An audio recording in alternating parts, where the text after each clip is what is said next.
Hey everyone, and welcome to Buzzing About Romance. I am Becky. And I am Leah. And this is kind of our 2022 Book Festivus episode. It is the Festivus for the rest of us. It is. Actually, it's just the Festivus for Becky and Leah to bitch about everything. And yes, I know. I totally did that at third person. You did, but I'm kind of there for it at this moment. Mm-hmm. So, we were going through like our year wrap up and, these last couple episodes of the year. And next time on the podcast, all the contributors will be here with us and they're going to talk about their top reads and their year in reading. And then on January 1st, we will drop our year wrap up of reading, all of our top reads. I think the community top read will be announced on the episode that drops on Christmas Day. So we kind of had this. Yes. We kind of had this date that we were like, well, we need to do a bookish roundup. Well, but also too, like within our community, we have a book or a book festivus where we allow everybody in the community to air their grievances. So you and I kind of thought, what if we did that for an episode? Yeah. And we aren't going to run anyone through the mud. We aren't going to trash anything. We don't always, when episodes and discussions and topics start to come up in the book world, we don't always address them publicly. Yeah, we do always talk about them privately. We do. We address them, quietly in our community, especially when they have questions about things that are happening in the world of books. But you and I don't always necessarily get in our platform and be like, this is our opinion. No, because honestly, like there are a lot of things that we have strong opinions about, but there are people like in our community that they're on both sides of it. And we don't want to offend anybody in our community because we understand like there are people that feel one way or the other. And we never ever want to yuck somebody's yum.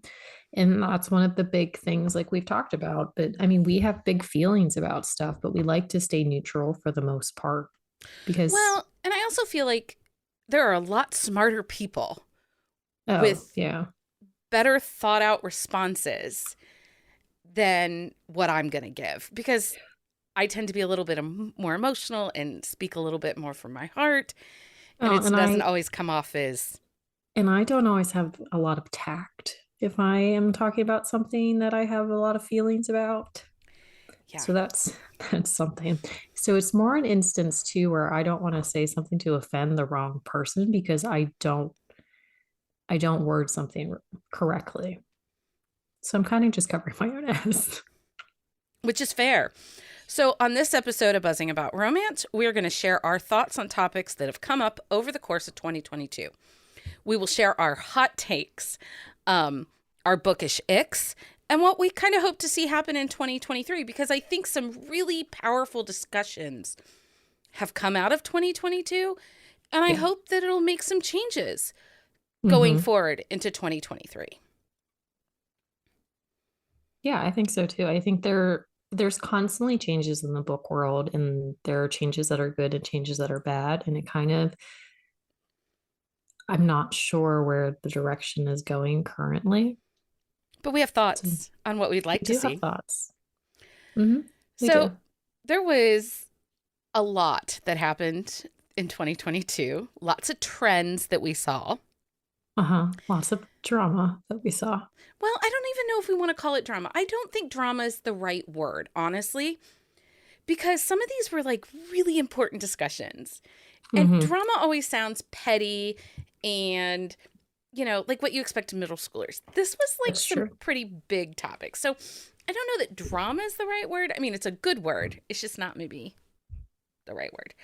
But there was a disturbance in the force. There was many disturbances in the force in 2022. Many. I'll just pull the nerd out. That'll make it all better. All better. So let's talk about some of these trends of 2022. Let's kick it off first with one of the biggest things where there were quite a few viral books in 2022. Yeah, the viral book is something we've never seen before. Like we have seen where books have taken off and people all over the place are talking about them. but it's one of those things where it was more of a word of mouth type thing. And this year, it really was a viral effect. Like somebody, an author posted, or some random like blogger or bookstagrammer or TikToker posted about a book, and they just happened to catch the right person at the right time, and it like went gangbusters. So, and I don't even think that you can say a book like 50 Shades of Grey was a viral sensation because it was really early on in social media. That's the thing. Did we really? I mean, we had MySpace back then, right? Well, and 50 Shades of Grey caught its attention because morning shows started talking Mm-hmm. about it. The news cycles picked it up. Yeah. So that was like a more a newsworthy type thing, like because of the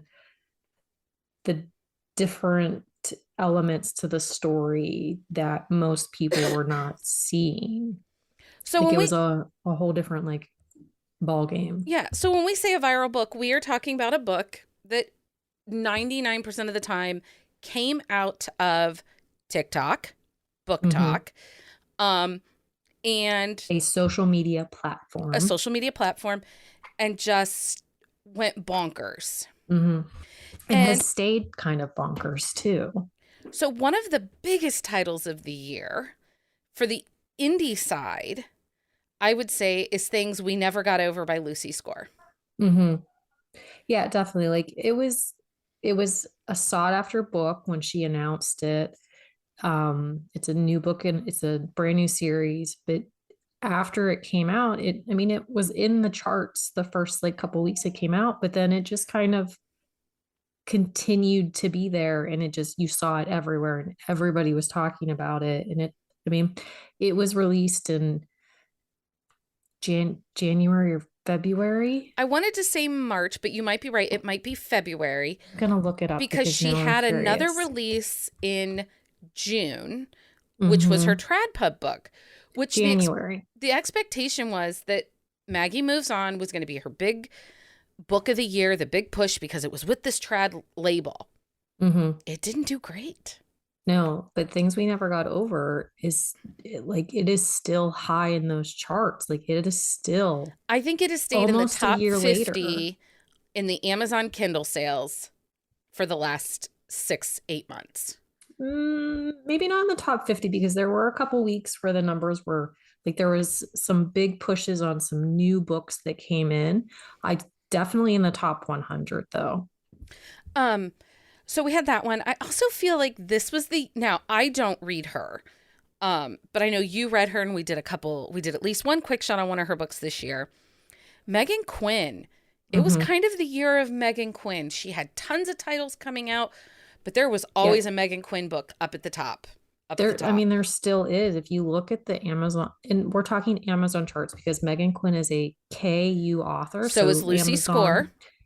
Amazon is the only chart that Megan Quinn is going to be on because of the way that she publishes. But even now, like she has multiple books in the top 100. Like she's number two currently as I'm looking at the list as we're recording this episode. And I mean, she's been writing for a while, but she has really, excuse me, Becky and I both have colds, so we apologize for Yeah. the coughs. But she is really like, there's something about her books that people have been really gravitating to this year.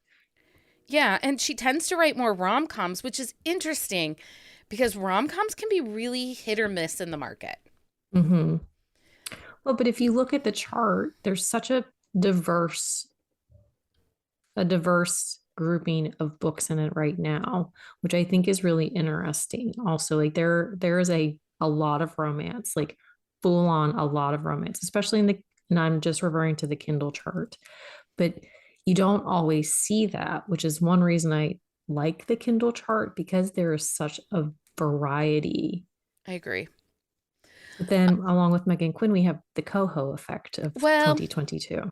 I think that that's something, Colleen Hoover has been writing books, I think, since 2015, 2014. She Mm-hmm. was a small indie author. She's written a couple books for Montlake.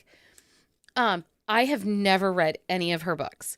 I have not either. Based upon what I know of her books, I think that they are along the lines with the Devil's books, Nicholas Sparks. You didn't have to say his name. Everybody knew who you were talking about. Well, but I don't want anyone to think that I think that Colleen Hoover is the devil. I think Colleen Hoover. No. Now, I will say, she does this whole emotional trauma book and elicits big emotions. Mm-hmm. It does have a feeling based upon reviews that I've read and articles from smart people that have read her books. There is kind of this emotional Toxicity. to her books. Mm-hmm. She deals with a lot of really heavy topics like domestic violence and, kind of secular, abusive type relationships. Mm-hmm. So I think not all her books end in happy endings. I think that she writes more in the general fiction with romantic elements. But I will say her books have caused people to pick up books and read. Mm-hmm. And I would rather see them reading her than the doofus, the devil, or the lady that wrote When the Crawdads Sing, because she's a murderer. Yeah. Big feelings there. Allegedly. So, but because of these viral sensations, these viral books, we've actually seen this trend in the market where indie authors with well-established platforms are getting their books bought by big pub. Yes. And I don't know how I feel about it. I have mixed feelings about it. Well, and that's really all I can say about it. So let me give some mixed feelings. So one of the big ones that we've seen is Bloom Books has been buying distro rights. And I should say Bloom Books is a sub-label of Source Books. Mm-hmm. Source Books is owned 49% by Penguin Random House. Lots of people like to talk about how Source Book is women-owned, and it's really a small indie label. But that's not true. That is not true. They have a huge infusion of cash coming from Penguin Random House, which is the largest publishing house in the world. Mm-hmm. Okay. So Bloom Books label was created. The very first book that they ever bought and distributed was 50 Shades of Grey. Oh, really? I didn't know that. Yeah. So E.L. James is with Bloom Books. Like, this is kind of her project. What they do. So what Bloom Book does is they go in and are looking for authors with established fan bases, with an established reader group and an established reputation. And they see a book doing really well with this author, and they buy the rights to distribute typically just the paperbacks. But not always. So I'm going to read this because I wanted to sound halfway eloquent. Okay. So, with Book Talk causing viral sensations, indie authors have seen trad pub interested in their distro rights. This happened in late 2020 with Penguin Random House purchasing the rights for paperbacks of Ruby Dixon's Ice Planet Barbarians. In 2022, we saw a bunch of indie authors get these deals, and Sourcebook relaunching their Bloom Book line.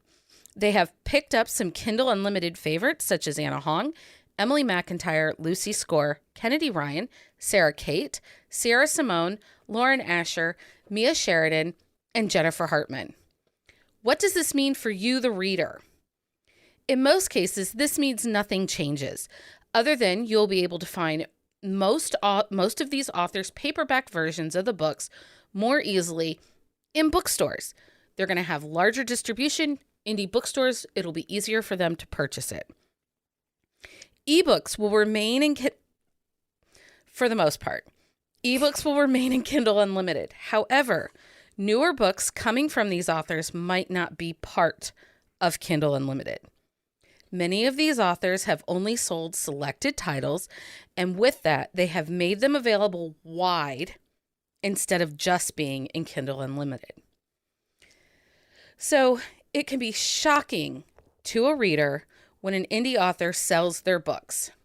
We're going to use Icebreakers by Hannah Grace as an example. One day, it's in Kindle Unlimited with a retail price of $3.99 for an ebook. Overnight, it is sold to Simon & Schuster, and it is now a $9.98 ebook and is not in Kindle Unlimited. Yep. So, part of my problem with this, particularly if these... So, I wouldn't count Sarah Simone. She moves books in and out of Kindle Unlimited with a pretty regular flair. There's a few authors that do that. Like Delta James also is an author who she rolls series. She will always have a series or two in KU, although she has a whole bunch of series, so it might be like 5 or 6 series, but she always has stuff in KU. She always has stuff in Wide, and she rotates them every so many months. So that way, everybody, no matter how they read, has the option to read her. Well, and authors like Kennedy Ryan and Mia Sheridan, they are hybrid authors. They have trad pub books, they have indie books. Some are in KU, some are not in KU. Yeah. So them selling their rights, it doesn't really look any different for the reader. No. Well, but they only, from what I understand, they only sold their paperback distribution rights though. So they fully control what happens with those ebooks. The ones that I start to kind of get iffy about are the Lucy Scores and the Sarah Kates. They have built a Kindle Unlimited following. They have built this readership in KU. And they are not always transparent as to if they just sold paperback rights, if they sold ebook rights. Now, Lucy Score was only paperback rights. I did some research. I went into Publishers Weekly, into their marketplace. She only sold her paperbacks. But we saw something happen with her this year that kind of brought this more to the surface. So Lucy Score had her very first ever traditionally published book, Maggie Moves On. And I was not in her readers group, but she was clear to say that this book, just a couple of times as it was launching, it was not going to be in Kindle Unlimited, that this was a trad pub book, that Forever Books owns the rights to that book. But on her release day, people went to get the book and it's not in KU. And the ebook is $12.99. Because it has a trad pub price. Because it has the trad pub price. And there was a lot of upset people. Now, I'm using Lucy as an example. I don't think she did anything wrong. What I think would have been a better situation is had she made the choice to do what Delta does, to do what Sierra Simone does, to do what Kennedy Ryan does, and roll series in and out of KU. To kind of prep her readers. Like leading up to that. Like, so people know, like, just because I release a book or I have a book does not make it necessarily easily accessible to those with certain platforms. Yeah. And I feel like she's not the only author who has misstepped in that way. And we see that. And there are authors who have talked about KU extremely negatively in the past, which I'm going off onto a little bit of another tangent. Okay, well, wait, before we do that, we just want to, do readers deserve to know this information? Does the author owe us transparency when this is happening and how it could affect future titles? I think an author, in order to not alienate their fan base, they need to be open, they need to be honest, they need to be transparent to a point. I'm not saying they owe us that information because at the end of the day, this is their business. But if you have an established fan base who has an expectation of what your release day will look like, you need to prep them for it. Okay. So you are skipping right to the next topic. Well, we're in that KU world, KU mindset. So one of the big things that we have seen in the last it's only been since September. I would say just these last 4 months of 2022. Well, the last 4 months, but a lot in the last 2 months. So we are seeing authors that have traditionally been wide, that are with small indie presses, or even with traditional publishing, Yeah. all of a sudden putting their books into Kindle Unlimited. And Which is fine. But these are also authors who have bitched and moaned and complained and talked about how shitty Kindle Unlimited was, and they would never, ever put their books into KU. it also isn't fair No. because as an indie author, if your book's in KU, there's an exclusivity. Your ebook cannot be anywhere else. It can only be accessible to KU. Well, and your paperback can only be other places if you have purchased your ISBN number, which some authors don't do that. They just click, like Amazon provides that. And so you don't even have to do that work, which is fine if you're always going to keep your books there. But if you purchase that ISBN number, you can put paperbacks other places, but your ebook must be in KU. But we just saw happen this last week. Yeah. Author Mariah Inkeman, all her books are with Entangled. Entangled put them in KU. But in a TikTok, she was very clear to state, but don't worry, if you read on other places and other sites, they're still going to be there. They're still on Kobo. They're still on Barnes & Noble Nook. They're still in your libraries. How is that fair? How is that fair? It's not fair, but publishers, and Entangled is not the only publisher this is happening with. We're just using that as an example. But publishers have gotten a loophole, so they have the ability to put those books in KU, but continue to sell everywhere else. So, and this is Becky and Leah's conspiracy theory corner. It is. It really is. Why do you think that these wide authors, who have not been very kind to Kindle Unlimited readers, why do you think they're doing this?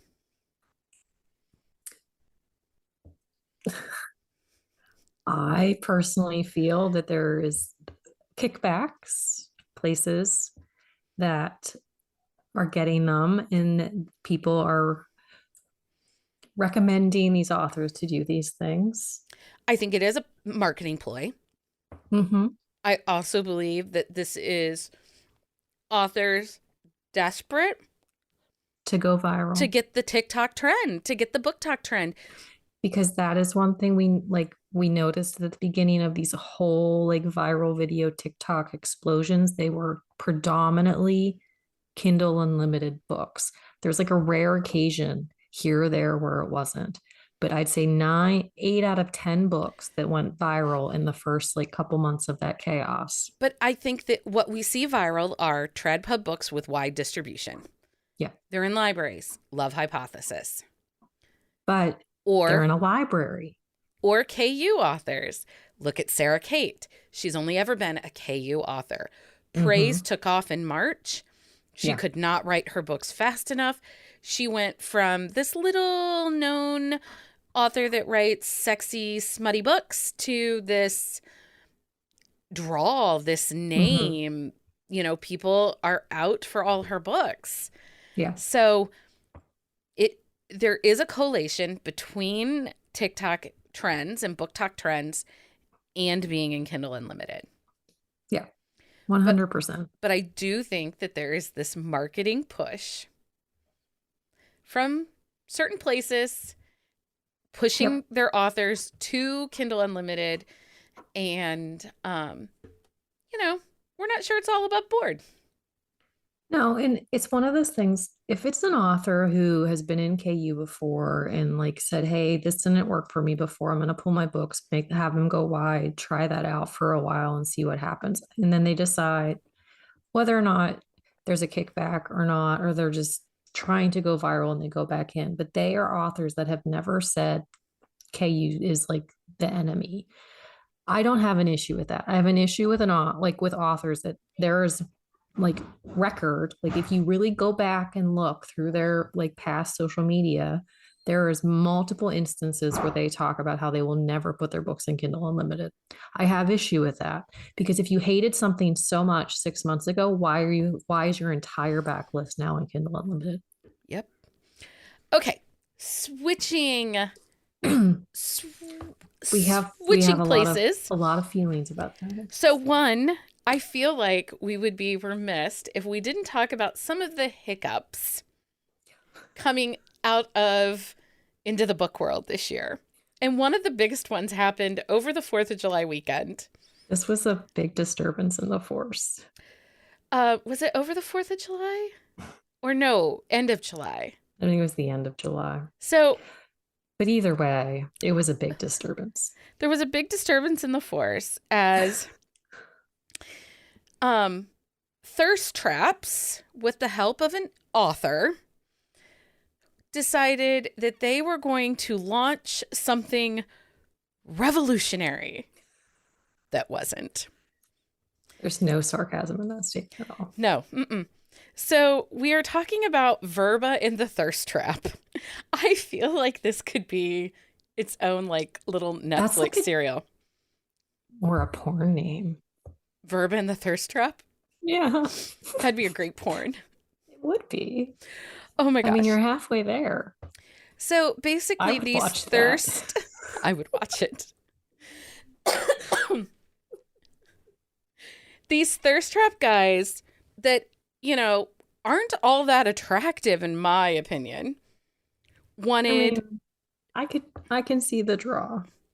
That had good voices, that wanted book talk money, and decided they were going to help authors create audiobooks, and provide a streaming platform for audiobooks for readers.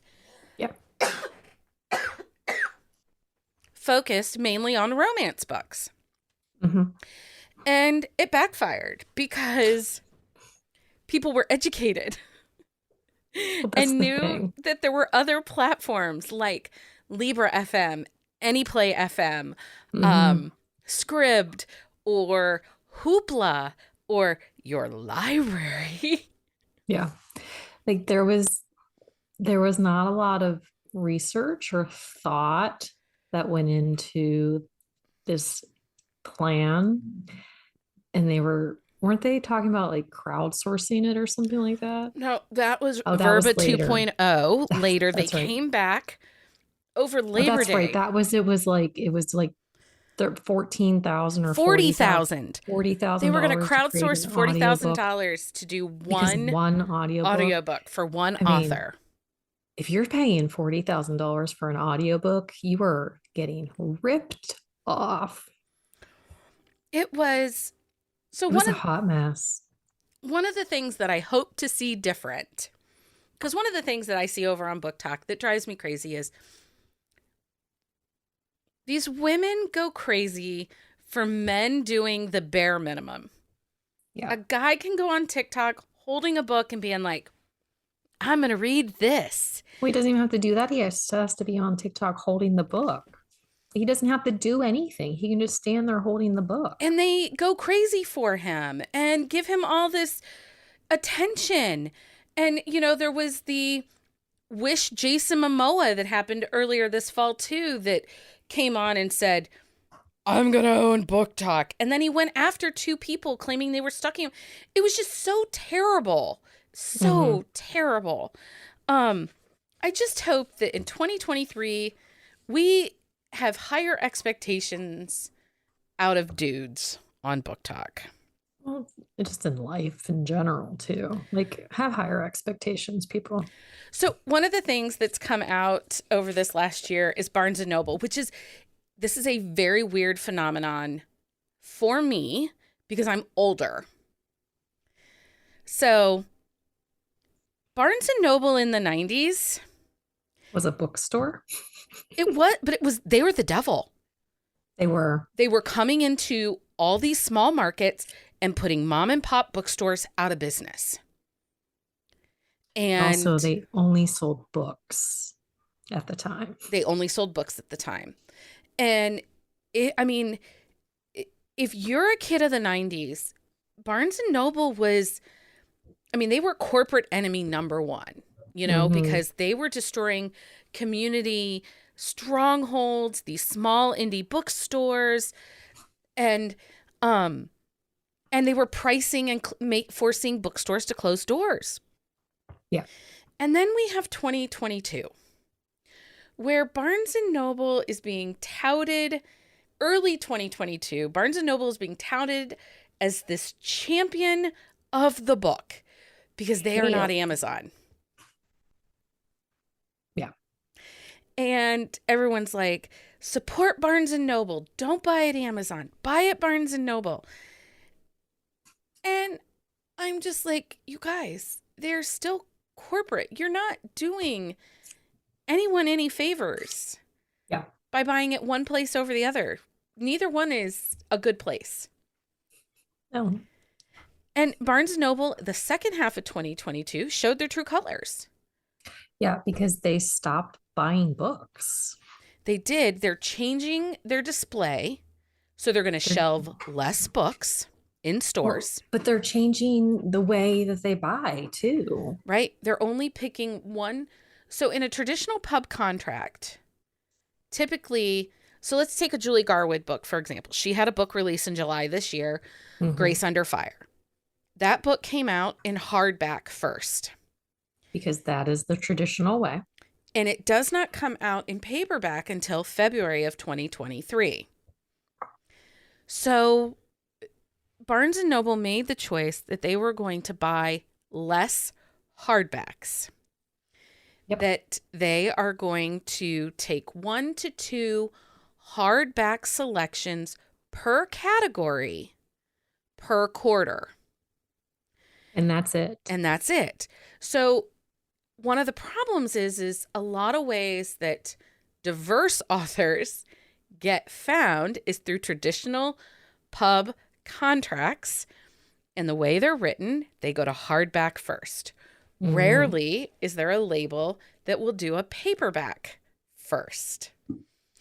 And No, and if any, honestly, if you remember, like traditional books for years and years and years, like books that you like really were waiting for, the hardbacks came out.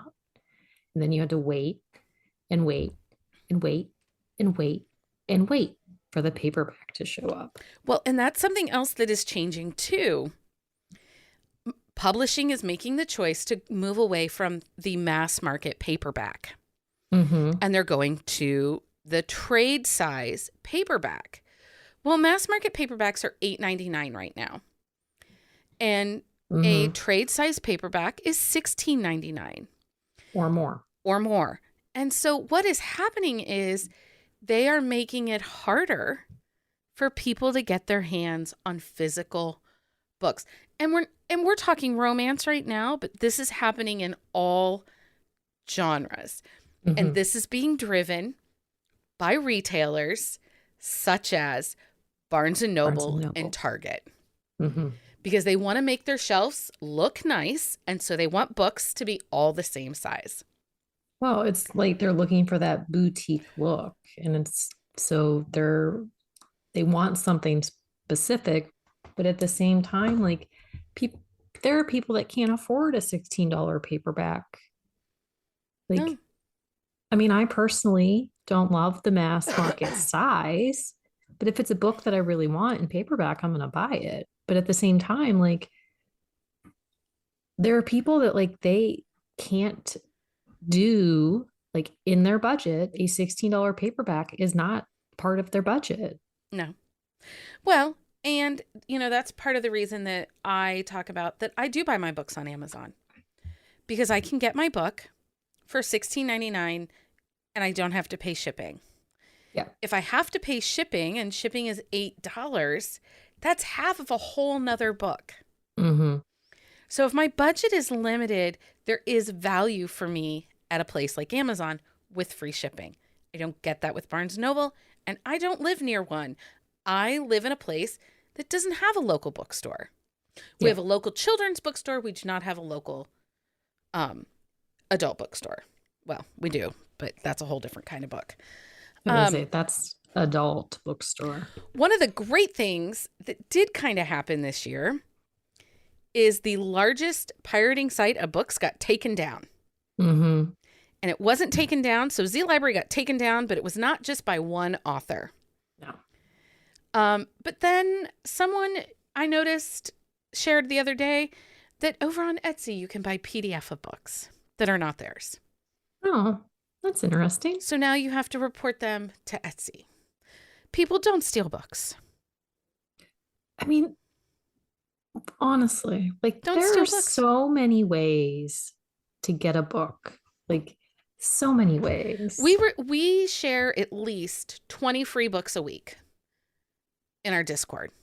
Yeah. By different authors. Yeah. Well, and that's the thing. Like if you look, you can find free books. Sign up for BookBub. You will get free books every day. You get an email every single day. Yeah. And they have every genre on there. So if you like, there are ways to find the free books. So the next topic is one that we're going to combine two together. Okay. So here's the question. Does an author need to change their writing style, i.e. add more spice, or follow trends in order to continue to stay relevant? No. Do you like this trend? No, because I read that author. I read specific authors for the way that they write their books. I don't want them changing their books. I read authors, like I like a spicy book. We all know that. I like a porn without plot. Like that is okay with me. But when I open up certain books, I have an expectation going in of how that book is going to pan out. And if it's different, I get a little grumpy. Well, and Miss Penny Reed, our queen, the queen. Made a statement on TikTok, and I totally agreed with her. She said she will write the book she wants. She is not planning to write to trends. Trends. Oh my goodness. Words are hard. Cheese and rice. I also think if you write the stories of your heart, readers will find you. You should not go chasing readers. No, you shouldn't. And honestly, like for an avid reader who has favorites, they will find those books that the author was doing to chase the reader. They will find the books where the author was not authentic in their storytelling because they have, say this author has 70 books out. On that 71st book, they try to chase the reader. If you have read all 70 books, that 71st book, you are not going to like it because it is not their voice. And then it makes you grumpy. Super grumpy. We had that happen to me this year. I also had to make some decisions that after reading a couple of books this year by certain different authors, I had to come to some realizations that maybe that author isn't for me right now. Mm-hmm. And that makes me grumpy. It makes me sad. But, it does. You know, well, especially if there's authors that we've read for years, like, because there have been some authors that we have read for a while who things have transpired or their style has changed because they're looking for something new. And it's like, I don't mind if an author tries like a different subgenre or something like that. Like that doesn't bother me because they want to step out of their box a little bit. But it bugs me when an author is completely change their style of writing just to try and make another group of people happy. Yeah, I agree. Okay, so one of the great conversations that came up, and I want to be very clear about this, there are problematic authors. Yeah. And if you would like to know a list of problematic authors, hit us up. We will happily share with you. And when we say problematic, these are people that are doing harm to other communities that they have no business doing harm to. And everybody talks about that it's cancel culture. It is not cancel culture. These people are not being canceled because one of the big problematic authors, she got a movie deal. Mm-hmm. What we're saying is that be aware that you cannot separate art from the person. You just can't, because there's a little bit of that person in that art as you consume it. Mm-hmm. And there's a big problematic author that she like burned the romance genre, like said that she felt no inspiration to them anymore and that she was done with them, moving on to bigger and better things. And then I came across a reel yesterday that she's been inspired to write a romance book, aka she needs some cash and hopes her fan will show up. Mm-hmm. But Book Talk, as much as they drive me bonkers, they are holding these authors accountable, and I like that.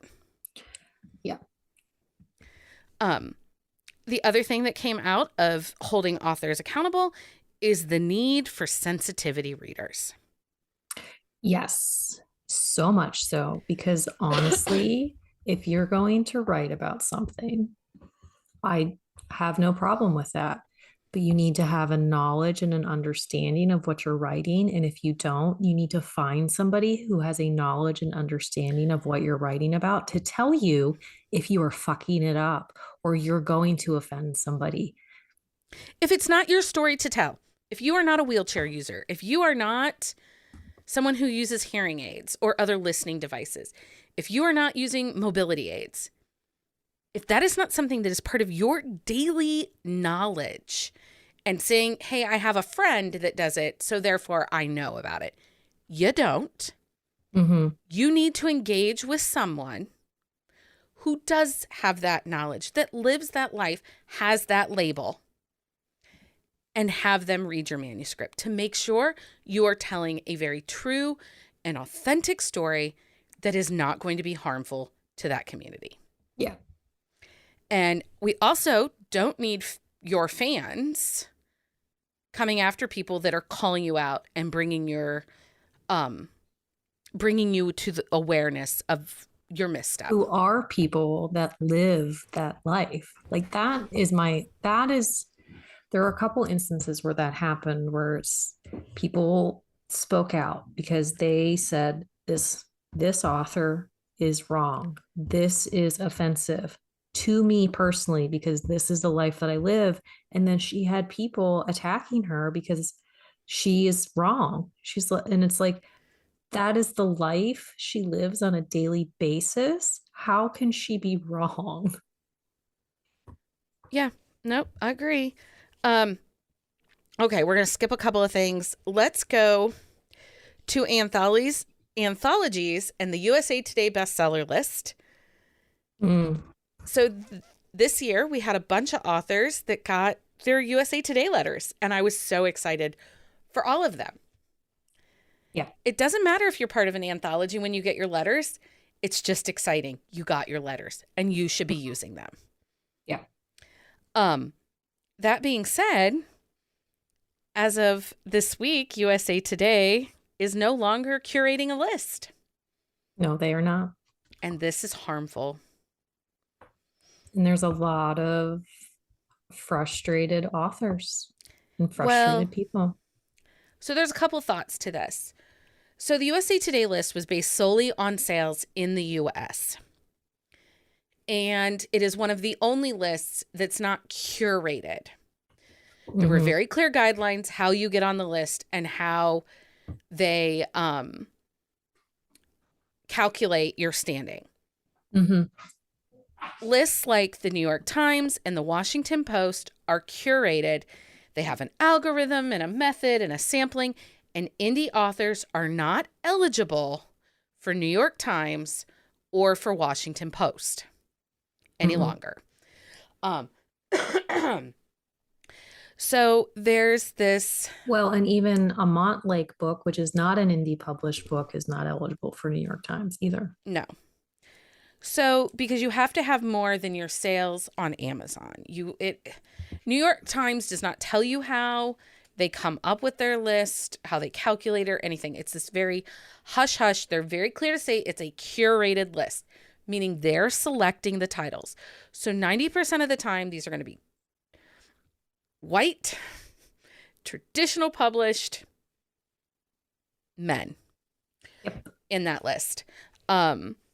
So that being said, USA Today was a level playing field for indie romance authors. Mm-hmm. You could be on the list. And you were up against children's sales and, genre fiction and thrillers and horror all on the same list. Yeah. So for a romance author who is indie to get on that list, it's huge. Mm-hmm.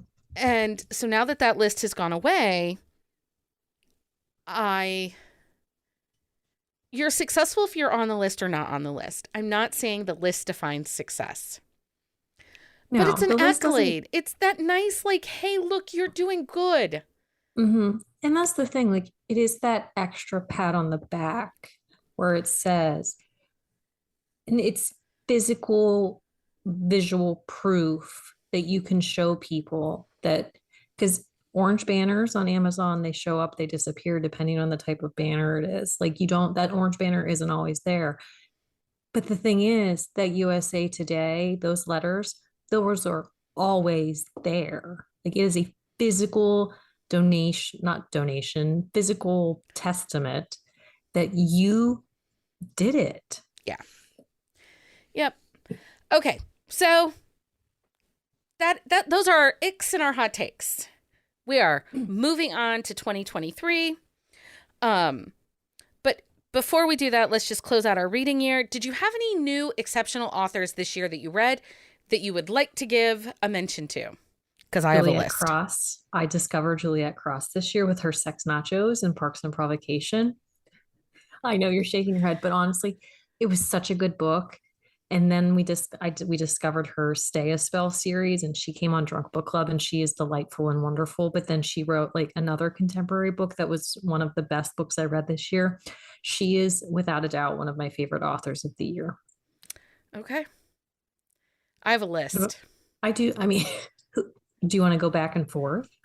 Yeah. I mean, you can just say them.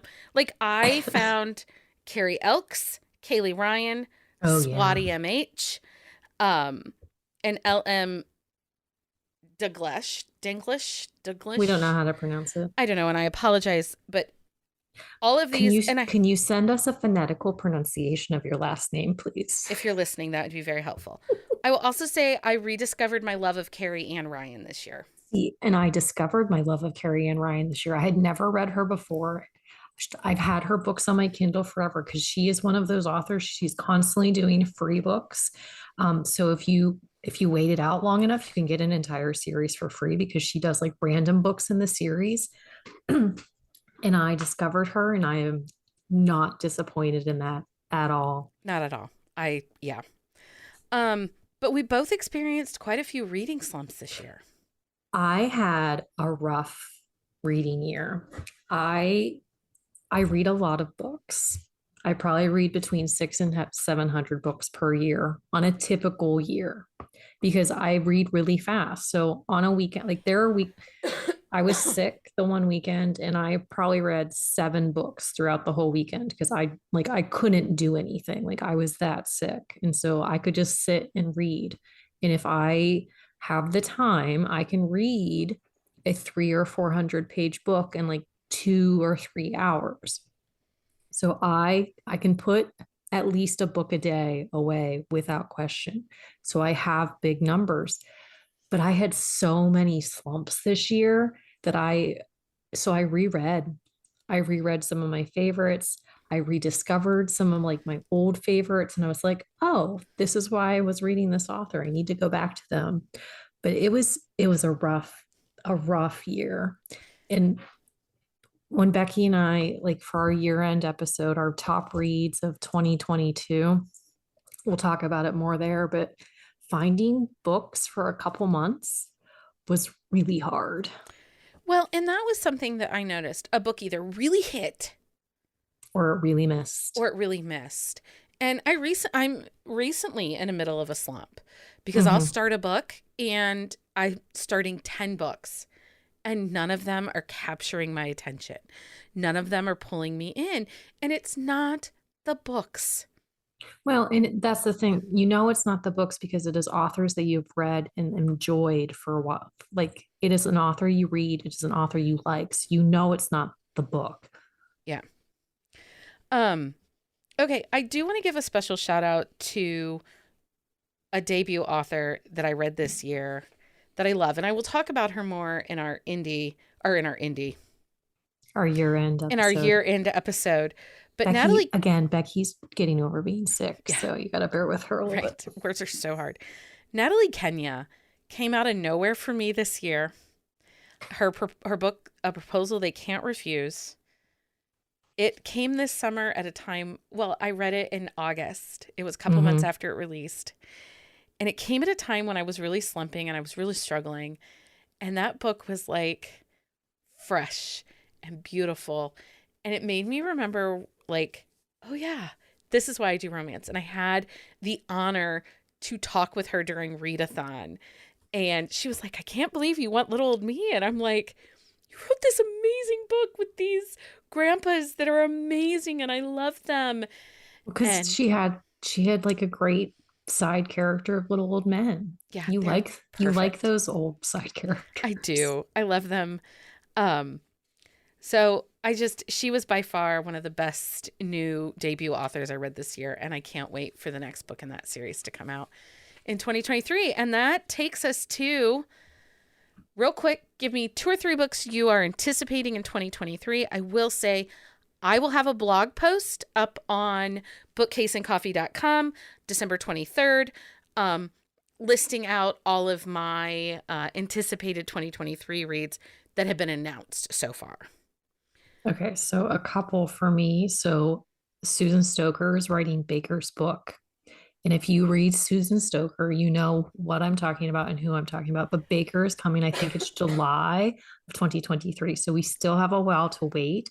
But Finding Jodelle is his book, and I'm so excited. I actually just saw that she put a post on Facebook that she sent it to the editor, and her editor was like, "Oh, this is really long," and I was like, "I am so excited for this."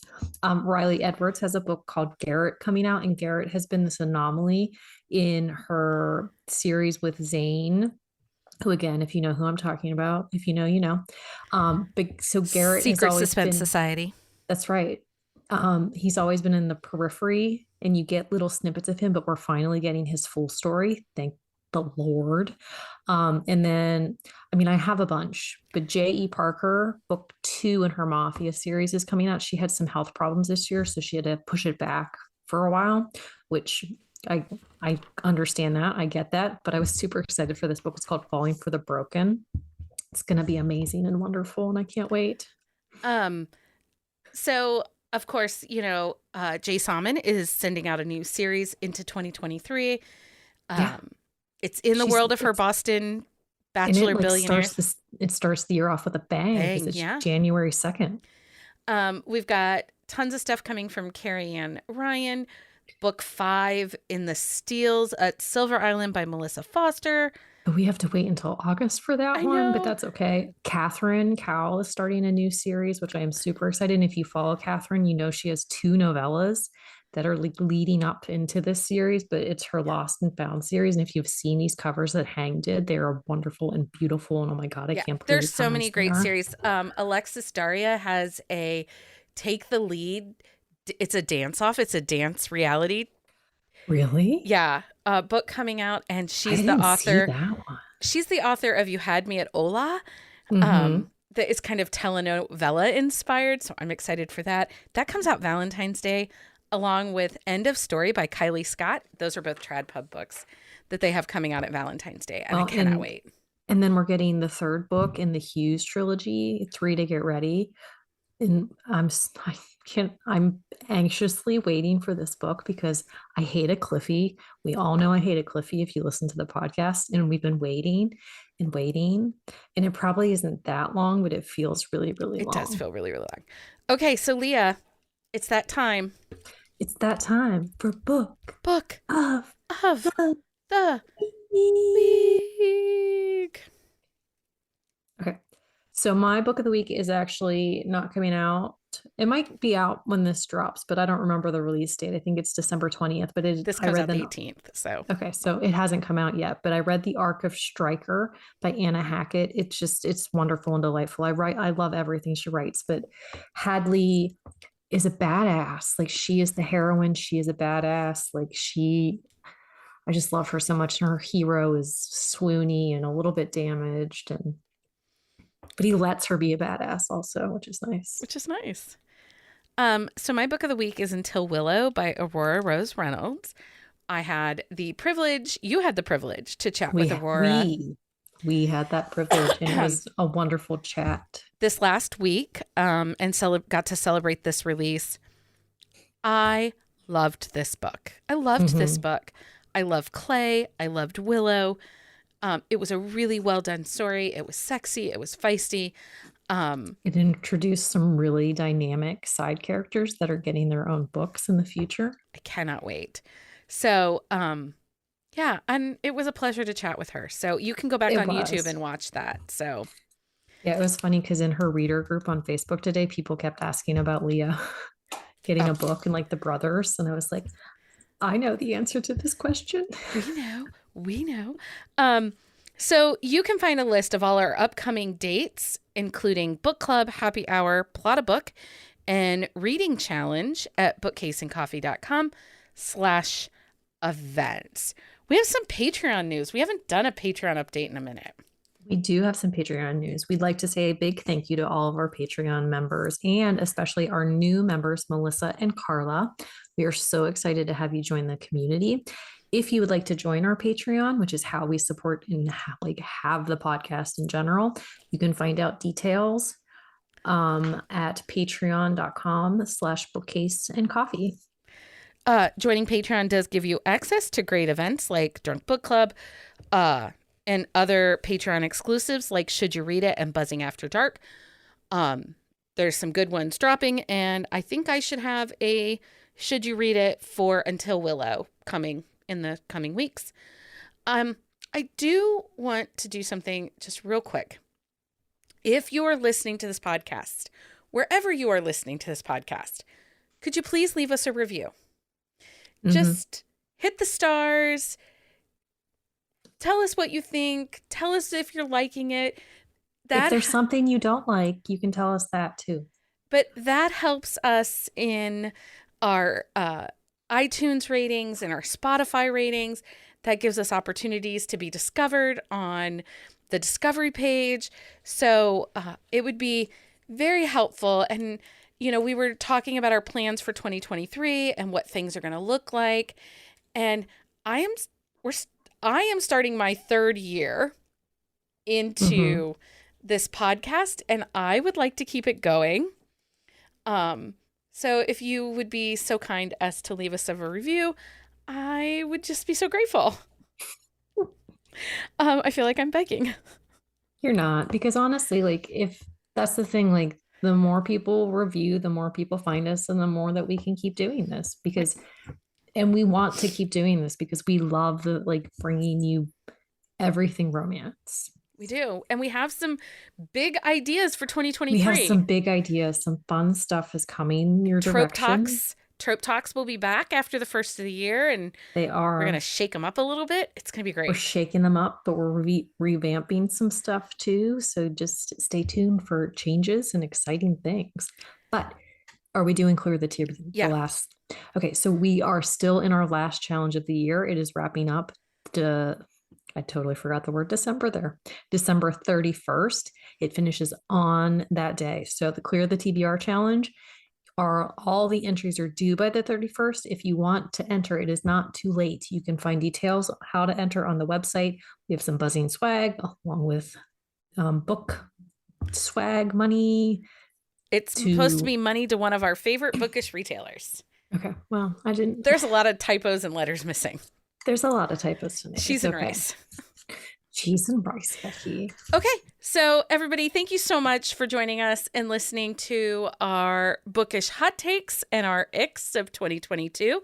And we are excited to bring you our next 2 episodes full of our community top reads and our top reads. Thank you for listening. Until next time, everyone. Happy reading, everybody. Find us on Instagram at Buzzing About Romance or on Twitter at Buzzing Romance. If you like the podcast, please leave a review. If you'd like to support us directly, join the Bookcase and Coffee Patreon and receive exclusive content only available to Patreon members. Check out bookcaseandcoffee.com for our on-the-shelf show notes.